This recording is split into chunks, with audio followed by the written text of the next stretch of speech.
दलितों के लिए आरक्षण की असली वजह क्या है? रात के 12 बजे थे। एक 22 साल का लड़का अनिकेत लाइब्रेरी का दरवाजा धीरे से खोलता है। वह अपनी दादी की मौत के बाद छोड़ी गई एक पुरानी लकड़ी की पेटी को लेकर आया था। उस पेटी पर धूल जमी थी, लेकिन एक लाइन चमक रही थी। सच हमेशा छुपाया नहीं जा सकता। वह सच जो किताबों में नहीं लिखा। अनिकेत पेटी खोलता है। उसे पहला कागज मिलता है, जो 1930 के एक गांव का नोटिस था।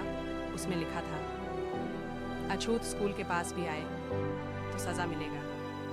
अनिकेत के हाथ कांप गए। उसके दिमाग में सवाल आया, तो आरक्षण शिक्षा दिलाने के लिए था या सदियों की बंदिशें तोड़ने के लिए? अगला कागज था एक अंग्रेज अफसर की सीक्रेट रिपोर्ट। उसमें लिखा था, दलितों को वोट मिला तो सत्ता मिल जाएगी।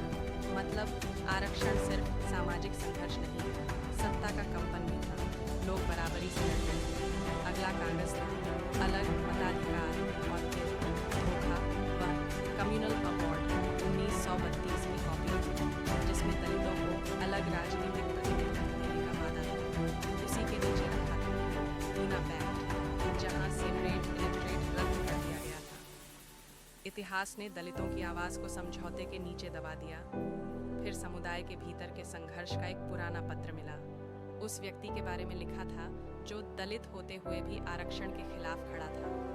उसमें लिखा था, हम दया नहीं बराबरी चाहते हैं। आरक्षण हथियार है और लड़ाई हमारी। लड़ाई बाहर वालों से ही नहीं, सोच के भीतर की भी थी। फिर एक फटी हुई फोटो मिली। फोटो में गांव का स्कूल दिख रहा था और दादी 7 साल की बच्ची के रूप में स्कूल के बाहर खड़ी थी। पीछे लिखा था, मुझे अंदर नहीं जाने दिया, लेकिन मेरे बच्चे पढ़ेंगे। आरक्षण मेरे लिए बदला नहीं, भविष्य है। आरक्षण किताबों वाला शब्द नहीं, घरों के दर्द, आंखों के आंसू और बच्चों के भविष्य की जिद से पैदा हुआ संघर्ष है। आरक्षण इसलिए नहीं है कि दलित कमजोर थे। आरक्षण इसलिए है क्योंकि समाज ने उन्हें सदियों तक कमजोर बनने के अलावा कोई विकल्प ही नहीं दिया। और इसी रात उसने अपनी दादी को बंद कर एक नई लाइन लिखी, आरक्षण बदला नहीं, पुनर्निर्माण। इतिहास समझो, गलतफहमी नहीं।